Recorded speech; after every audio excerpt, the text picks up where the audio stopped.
안녕하세요. 사랑하는 성도님, 영혼의 샘물 은혜의 자리에 오심을 축복합니다. 위로의 주님이 우리와 함께 하십니다. 우리와 함께 하시는 주님을 찬양합니다. 기도합시다. 사랑과 은혜의 주님, 주님의 인자하심을 찬양합니다. 주님의 신실하심을 찬양합니다. 주님의 거룩하심을 경배합니다. 저희들을 사랑하여 주셔서 언제나 새로운 삶의 기회를 주시고 돌이키시고 새롭게 하셔서 저희들을 빚어가시는 하나님의 그 은혜와 사랑의 손길이 너무나도 귀하고 감사합니다. 오늘도 주님의 말씀 앞에 서서 주님의 귀한 말씀으로 우리의 생각이 새로워지고 삶이 새로워지고 우리의 행동이 주님을 닮아가는 거룩하고 복된 하루가 되게 하여 주시옵소서. 예수님 이름으로 기도합니다. 아멘. 오늘 말씀은 시편 94편 1절부터 23절입니다. 여호와여, 복수하시는 하나님이여, 복수하시는 하나님이여, 빛을 비추어 주소서. 세계를 심판하시는 주여, 일어나사 교만한 자들에게 마땅한 벌을 주소서. 여호와여, 악인이 언제까지 개가를 부르리이까? 그들이 마구 짓거리며 오만하게 떠들며 죄악을 행하는 자들이 다 자만하나이다. 여호와여, 그들이 주의 백성을 짓밟으며 주의 소유를 곤고하게 하며 과부와 나그네를 죽이며 고아들을 살해하며 말하기를 여호와가 보지 못하며 야곱의 하나님이 알아차리지 못하리라 하나이다. 백성 중에 어리석은 자들아, 너희는 생각하라. 무지한 자들아, 너희가 언제까지 지혜로울까? 귀를 지으시니가 듣지 아니하시랴? 눈을 만드시니가 보지 아니하시랴? 못 백성을 징벌하시는 이 곧 지식으로 사람을 교훈하시는 이가 징벌하지 아니하시랴? 여호와께서는 사람의 생각이 허무함을 아시느니라. 여호와여, 주로부터 징벌을 받으며 주의 법으로 교훈하심을 받는 자가 복이 있나니 이런 사람에게는 환난의 날을 피하게 하사 악인을 위하여 구덩이를 팔 때까지 평안을 주시리이다. 여호와께서는 자기 백성을 버리지 아니하시며 자기의 소유를 외면하지 아니하시리로다. 심판이 의로 돌아가리니 마음이 정직한 자가 다 따르리로다. 누가 나를 위하여 일어나서 행악자들을 치며 누가 나를 위하여 일어나서 악행하는 자들을 칠까? 여호와께서 내게 도움이 되지 아니하셨다면 내 영혼이 벌써 침묵 속에 잠겼으리로다. 여호와여, 나의 발이 미끄러진다 말할 때에 주의 인자심이 나를 붙드셨사오며 내 속에 근심이 많을 때에 주의 위안이 내 영혼을 즐겁게 하시나이다. 윤리를 빙자하고 재난을 꾸미는 악한 재판장이 어찌 주와 어울리리이까? 그들이 모여 의인의 영혼을 치려하며 무죄한 자를 정죄하여 피를 흘리려 하나 여호와는 나의 요새이시요 나의 하나님은 내가 피할 반석이시라. 그들의 죄악을 그들에게로 돌리시며 그들의 악으로 말미암아 그들을 끊으시리니 여호와 우리 하나님이 그들을 끊으시리로다. 아멘. 네, 오늘 시편은 아주 특이한 표현으로 시작합니다. 여호와여, 복수하시는 하나님이여, 복수하시는 하나님이여, 빛을 비추소서. 복수하시는 하나님이라고 부르면서 하나님께 기도하며 나아가고 있습니다. 하나님을 복수하시는 하나님이라 그렇게 부르는 것이 굉장히 어색하게 들리죠. 왜냐하면 우리는 이런 표현을 거의 사용하지 않기 때문입니다. 근데 복수하신다는 그런 표현보다는 조금 다른 표현을 하면은 갚으시는 하나님 혹은 보응하시는 하나님이라고 하면은 의미가 더 가까이 다가올 것 같습니다. 여호와여, 보응하시는 하나님이요. 자, 보응하신다는 것은 악을 행한 자에게는 악을 심판하시고 징벌하시며 의로운 자에게는 은혜를 베풀어 주시고 자비로우신 하나님이신 거죠. 하나님은 그렇게 보응하신다는 거예요. 그래서 복수라고 하는 개념은 꼭 나쁜 사람에게 뿐만 아니라 선한 사람에게도 하나님이 응답하여 주시는 것을 포함하는 그러한 개념입니다. 자, 이 시인은 왜 이렇게 하나님을 복수하시는 하나님이라고 부를까요? 왜 하나님에게 심판하실 것을 기대하실까요?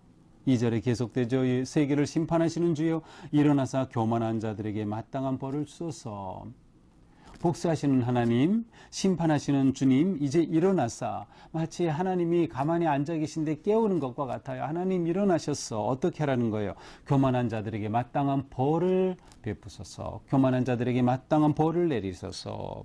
그렇게 보응하시는 하나님으로 나타나시기를 구하고 있습니다. 이 시인은 악인이 가득한, 또 악인이 횡행하는 그러한 상황 가운데 처해 있음이 분명합니다. 악인이 바로 눈앞에 있는데, 그들이 세상을 날뛰는데 아무도 저지하지 못하죠. 오히려 그들이 잘 되는 것 같아요. 이러한 때 이 시인은 하나님을 향해 부르짖습니다. 복수하시는 하나님, 보응하시는 하나님, 심판하시는 하나님, 이제 일어나셔서 교만한 자들을 마땅하게 벌하소서. 여호와의 악인이 언제까지 개가를 부리리까? 저렇게 악한 사람들이 잘 된다고 개가를 부르고 있으니 언제까지 이렇게 내버려 두실 작정입니까? 저들은 마하고 짓거리며 오만하게 떠들고 죄악을 행하는 자들이다. 저들이 다 자만하나이다. 자기들 잘 된다는 거예요. 괜찮다는 거예요. 더 나아가 그 악한 자들이 어떠한 행위를 하는지 하나님 앞에 그대로 고발합니다. 그들이 주의 백성을 짓밟고 주의 소유를 곤고하게 하며, 주의 소유, 여기서 주의 소유는 주님의 백성들을 말하여 주님의 사랑하는 진실한 의로운 백성들을 그들이 곤고하게 한다는 거예요. 실제로 6, 7절에서는 그 구체적인 예가 있죠. 과부와 나그네를 죽이고 고아들을 살해하고 그들은 말하여 여호와가 보지 못한다. 우리 이러는 거 하나님 모른다. 알아차리지 못하리라. 이런 상황에서 이 시인은 백성들을 향해 또 외칩니다. 백성 중에 어리석은 자들아 너희는 생각하라. 무지한 자들아 너희가 언제나 지혜로울까? 이 무지한 자들아, 이 불의한 자들을 향한 외침이죠. 너희가 하나님이 모를 거라고 생각하지? 하나님이 모르신다고 생각하지? 이 어리석은 자들아, 너희가 정말 지혜롭다고 생각하느냐? 귀를 지으시니가 눈을 듣지 아니하시리야. 눈을 만드시니가 보지 아니하시리야. 우리의 귀를 하나님 만드셨는데 너희가 그 나쁜 짓 행하는 거 다 하나님이 듣지 아니하시겠느냐? 우리의 눈을 만드신 하나님 너희의 그 모든 것을 다 알지 아니하시겠느냐? 다 보신다는 거죠. 뭇 백성을 징벌하시느니 곧 지식으로 사람을 교훈하시니가 징벌하지 아니하시리야. 이렇게 다 듣고 보시니 하나님께서 너희의 그 악행과 불의에 대해서 다 징벌하지 않겠느냐, 보응하고 복수하지 않으시겠느냐 라고 말합니다. 여호와께서는 사람의 생각이 험함을 아시느니라. 하나님은 다 알고 계시다는 거죠. 그러면서 정말 주님의 이러함을 알고 깨달아 주님 앞으로 돌이키면 그것이 얼마나 기회가 되고 하나님의 은혜의 자리에 오게 되는 것인지를 이 시인은 생각합니다. 그러면서 말하죠. 12절 여호와여 주로부터 징벌을 받으며 주의 법으로 교훈하심을 받는 자가 복이 있나니 이런 사람에게는 환난의 날을 피하게 하사 악인을 위하여 구덩이를 팔 때까지 평안을 주시리다. 자, 여기서는 특이하게도 주로부터 징벌을 받고 주의 법으로 교훈하심을 받는 자가 복이 있다라고 말합니다. 자, 이 징벌은 무엇을 말할까요? 하나님이 어떤 분이신가를 깨닫고 자기의 죄를 깨닫고 돌아오고 회개하는 자들이에요. 그러한 자들에게 하나님이 꾸짖으시고 주님의 법으로 교훈해 주신다는 거죠. 그러면 오히려 그것이 복이 된다는 거예요. 죄에서 돌이킬 때 하나님께서는 오히려 그를 더 새롭게 해 주시는 것이죠. 간절한 어떤 소망이 담긴 표현입니다. 이렇게 다 돌아오기를 원하는 거예요. 하나님의 꾸짖으심이 심판하고 멸망하시는 꾸짖음이 아니라 돌이키고 새롭고 성숙하게 되는 그러한 꾸짖음이 된다면 얼마나 좋을까. 바로 이것은 하나님의 징벌의 유익입니다. 그러나 하나님의 징벌이 유익인 사람이 있고 아니면 그것으로 멸망당하는 자들이 있는 거죠. 이 시인은 바로 이렇게 징벌이 유익한 그러한 존재가 되기를 원하는 것입니다. 이러한 자들은 환난 날에 피하게 되고 평안을 누리게 될 것이라는 것이죠. 14절 여호와께서는 자기 백성을 버리지 아니하시며 자기의 소유를 외면하지 아니하시리다. 이처럼 돌아오기만 한다면 하나님은 결코 자기 백성을 버리지 아니하신다는 거예요. 그 소유를, 자기 백성을 외면하지 아니하신다. 하나님이 외면하시면 그 인생은 끝입니다. 하나님이 버리시면 그 인생은 끝이에요. 아무리 이 세상에서 악인들이 잘 나가고 잘 되고 번영하는 것 같아도 하나님이 외면하시는 순간 그들의 인생은 끝입니다. 그러니 하나님께서 버리지 아니하시는 그러한 하나님의 사랑받는 백성이 된다는 것이 얼마나 복된 일인가요? 심판이 의로 돌아가리니 마음이 정직한 자가 다 따르리로다. 하나님의 심판은 정의로움을 드러내신다는 겁니다. 그러므로 정의를 따르는 자, 정직한 자는 다 정의를 따르는 삶을 살게 되는 겁니다. 그러면서 이 시인은 또한 자기를 돌아봅니다. 지금 처한 상황이 어떤가요? 악인이 득세하고 지금 의인은 고난당하는 이런 상황이죠. 16절 누가 나를 위하여 일어나서 행악자들을 치며 누가 나를 위하여 일어나서 악행하는 자들을 칠까? 자아자아 악행하는 자들이 나를 괴롭히고 이렇게 하는데 누가 일어나서 저들을 막아주고 저들을 칠까? 이 시인은 결국 하나님이 도우심을 믿고 구합니다. 17절이죠. 여호와께서 내게 도움이 되지 아니하셨다면 내 영혼이 벌써 침묵 속에 잠겼으리로다. 가만 보니까 이러한 고난 가운데서도 하나님께서 나를 돕지 않으셨다면 나는 벌써 이 땅에 존재하지 않았을 거야. 내 영혼은 침묵 가운데 영원한 죽음 가운데 떨어지고 말았을 거야. 그런데 하나님께서 나를 도우셨다는 거예요. 그러면서 구체적으로 어떻게 표현해요? 여호와여 나의 발이 미끄러진다고 할 때 인자심 나를 붙드셨습니다. 내 발이 인생이 미끄러질 때, 인생이 넘어질 때 하나님께서 나를 붙들어 주셨습니다. 내 속에 근심이 많을 때 하나님께서 내 영혼을 즐겁게 하셨습니다. 내 영혼을 위로해 주시고 용기를 주셨습니다. 내 마음을 달래주신 하나님, 이러한 하나님 얼마나 자비로우시고 의로우신 하나님이에요. 그러므로 악한 자는 이 하나님과 함께할 수가 없어요. 윤리를 빙자하고 재난을 꾸미는 악한 재판장은 주님과 어찌 어울리겠습니까? 어울릴 수 없는 거죠. 주님과 어울리고 주님의 이 놀라운 은총을 누릴 자는 하나님 앞에 의로운 자, 진실한 자, 끝까지 하나님을 바라보는 자입니다. 여호와는 나의 요새시오다의 하나님은 내가 피할 반석이시라. 하나님을 내 요새가 되신다.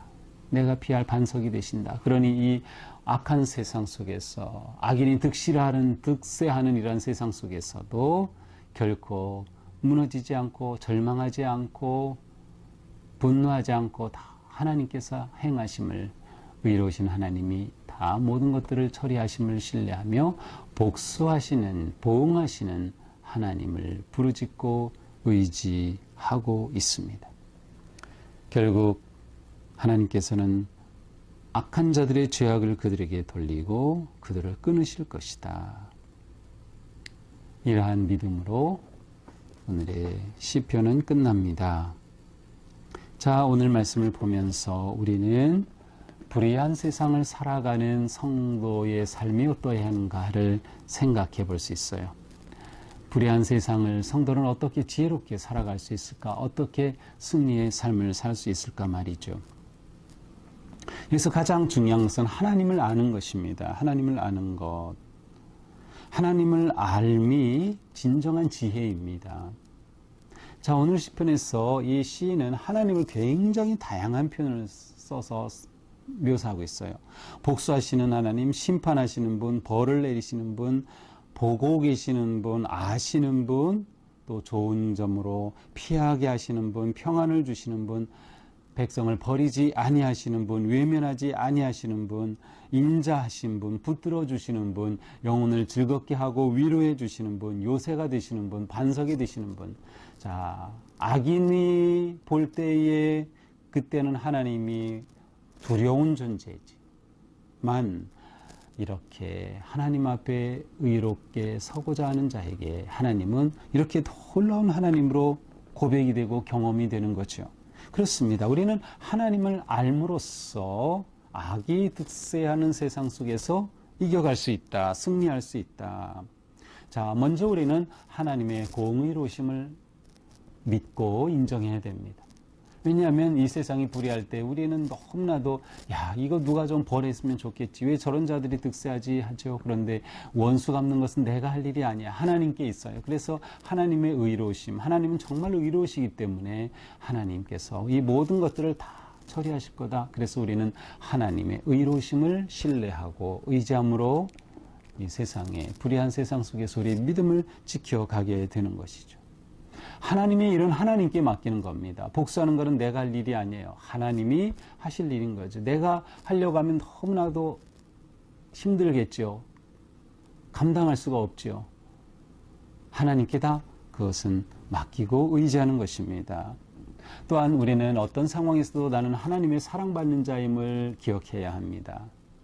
하나님께서는 나를 버리지 아니하신다. 하나님께서는 나를 외면하지 않으신다. 하나님 내 요새가 되신다. 내 반석이 되신다. 이 믿음이 우리를 든든하게 지켜주는 것이죠. 우리는 이러한 믿음이 있기에 불의한 세상이지만 우리는 정의롭게 살고 신실하게 성실하게 살기에 힘쓰는 겁니다. 이것이 하나님의 자녀의 본분이에요. 세상이 악하니 나도 같이 악하고 세상이 저렇게 하니 나도 그렇게 따르는 것이 아니라 어떤 상황에서도 내 믿음을 순수하게 지켜가는 것, 이것이 우리에게 너무나도 중요한 모습이에요. 이렇게 우리는 불의한 세상을 승리하며 살아가게 되는 것이죠. 언제나 사랑을 추구하고 또 정말 어떤 상황에서든 하나님께 피하고 하나님이 내 요새가 되시고 반석이 되시니 하나님께 피하는 우리 인생은 어떤 경우에도 안전하고 또 평안할 것입니다. 오늘 하루 우리의 삶, 어떤 어려움을 만날지 어떤 불의를 당할지 모르지만 그때에도 우리는 결코 낭망하지 말고 끝까지 하나님을 신뢰하며 의로우신 하나님께서 모든 일을 처리하신다. 또한 그 하나님은 나를 아시고 나를 품으시고 나를 보호하시고 나를 지켜주신다. 이 믿음으로 담대하게 승리하는 하루가 되기를 축복합니다. 기도합시다. 주님 감사합니다. 오늘도 주님의 은혜와 사랑으로 저희들을 불러주시고 또 말씀으로 용기 주시고 위로하여 주시고 보듬어 주시니 감사합니다. 때때로 저희들은 불의한 세상에서 억울할 때도 있고 안타까울 때도 있고 힘들 때도 있습니다. 하지만 이 모든 것 다 하나님께 맡기고 오직 내가 하나님의 사랑받는 얼마나 행복한 자녀인지 하나님은 나를 버리지 아니하시고 나를 지켜주시고 나를 향하여 웃으시고 그 영광의 빛을 비춰주시는 아버지임을 기억하면서 오늘 하루도 담대하게 거룩한 믿음의 길 승리하게 하여 주시옵소서. 예수님 이름으로 기도합니다. 아멘. 네, 오늘도 주님의 은혜 안에서 우리의 삶이 거룩하고 복되기를 축복합니다. 사랑합니다.